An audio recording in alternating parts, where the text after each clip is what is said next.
আসসালামু আলাইকুম।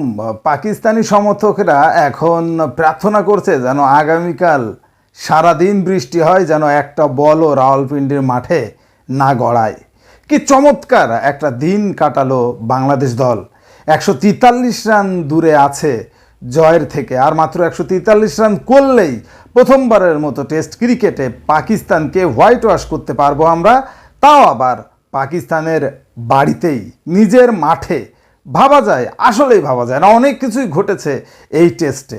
সত্যি যে দুর্দান্তভাবে বাংলাদেশ দল বল করেছে, এই প্রথমবারের মতো কোনো ইনিংসে, মানে একটা ইনিংসে এই প্রথমবারের মতো কোনো স্পিনার বোলার উইকেট পাননি।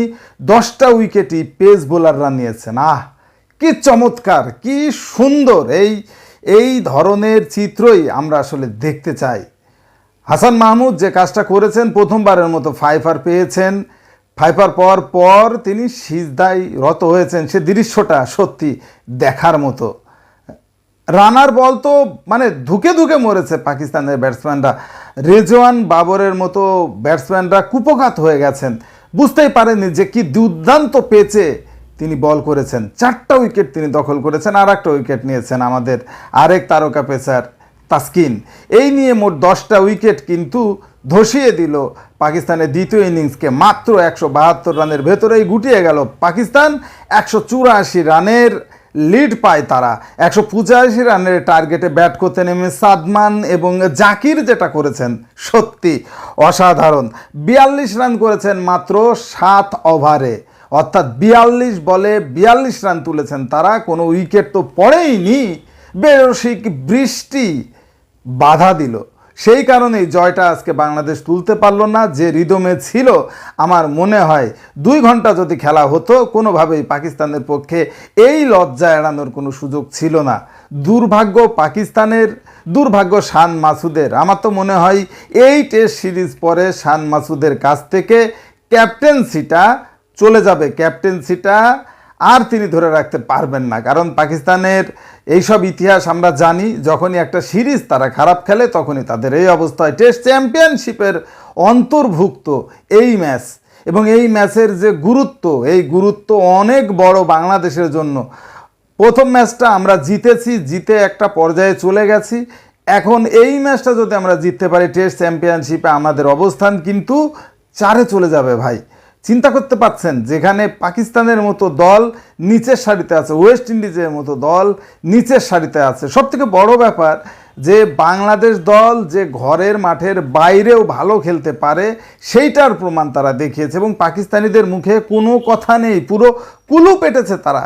এবং প্রথম ম্যাচ হারার পর তারা কিন্তু বাংলাদেশকে একটু ছোট করার চেষ্টা করেছে, মানে উইকেটের গুণে বাংলাদেশ দল জিততে পেরেছে, বা উইকেটের কারণেই বাংলাদেশের ব্যাটসম্যানরা ভালো খেলেছে, অ্যাজ লাইক এইরকম বোঝানোর চেষ্টা করেছে। এই টেস্টটা যদি হেরে যায়, হারার পরে কি বলবে তারা? চিন্তা করেন, প্রথম ইনিংসে যখন 26 রানে 6 উইকেট বাংলাদেশের, কি অবস্থা, ধুকুপুকু একটা অবস্থা। সেই জায়গা থেকে এই টেস্ট ম্যাচ বাংলাদেশ দল যে তাদের নিজেদের কোর্টে নিয়ে আসতে পেরেছে, এইটা আসলে কত বড় একটা ব্যাপার। লিটন কুমার দাস, মেহেদী মিরাজের যে 61 রানের অনবদ্য পার্টনারশিপ, ভাবা যায় আসলে সেইটাই কিন্তু এই ম্যাচের টার্নিং পয়েন্ট। লিটন কুমার দাস যেভাবে ধৈর্য নিয়ে ব্যাট চালিয়েছেন, যেভাবে পুল শট করে বল মাঠের বাইরে আছড়ে মেরেছেন পাকিস্তানি বোলাররা, নাজেহাল। মেহেদী মিরাজ যেসব শট খেলেছেন, বারবার তিনি অবহেলার শিকার হয়েছেন। তিনি পারফর্ম করেন, তিনি বাদ পড়েন। কোন কারণে তিনি বাদ পড়েন আমি নিজেও জানি না। মেহেদী মিরাজ এমন একজন প্লেয়ার, ওডিআই, টেস্ট, টি20 প্রত্যেকটা ফরম্যাটেই সে অটোমেটিক চয়েস থাকবে। সেই প্লেয়ারকে বঞ্চিত করা হয়েছে, যে প্রথম ইনিংসেও ভালো খেলেছে, দ্বিতীয় ইনিংসেও বাংলাদেশ দলের ঢাল হয়ে দাঁড়িয়েছে। এই পার্টনারশিপকে হার্ষা ভোগলের মতো প্লেয়ার, ইয়ান বিশপ, তারা প্রশংসায় ভাসিয়েছেন যে এরা দুইজন যা করেছে সত্যি। লিটন কুমার দাস যখন ফর্মে থাকেন, সে দেখতেই ইচ্ছে করে। আর এরপর যখন মাত্র 12 রানের লিড পায়, মানে যখন 26 রানে 6 উইকেট পড়ে বাংলাদেশের, সেইখান থেকে 12 রানের লিড পায় মাত্র পাকিস্তান, এবং সেই লিডটাকে তারা 184 পর্যন্ত নিতে পারে। এবং সেইখান থেকে বর্তমানে যে অবস্থা আর 143 রান আগামীকাল সকালে যদি বাংলাদেশ করে ফেলতে পারে রেকর্ডটা হয়ে যাবে একেবারে, যেখানে পাকিস্তানের সাথে একটা জয়ও ছিল না এই টুর্নামেন্টে আসার আগে। সেই জায়গাতে পাকিস্তানকে হোয়াইট ওয়াশ করার স্বপ্ন এখন আমরা দেখতেই পারি। পাকিস্তানের 12টা বেজে গেছে ভাই, দুকুপুকু অবস্থা, কোনো কিছুই কাজ করছে না।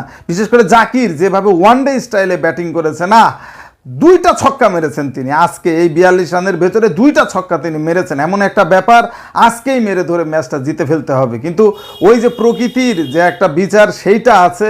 সবাই মিলে দোয়া করি, প্রার্থনা করি অন্ততপক্ষে 2 ঘন্টা যেন আগামীকাল খেলা হয়, তাহলেই পাকিস্তানের কাম সারা। স্পোর্টসের সর্বশেষ আপডেট জানতে স্পোর্টস পাওয়ার চ্যানেলটি এক্ষুনি সাবস্ক্রাইব করে বেল আইকন বাজিয়ে দিন। ধন্যবাদ।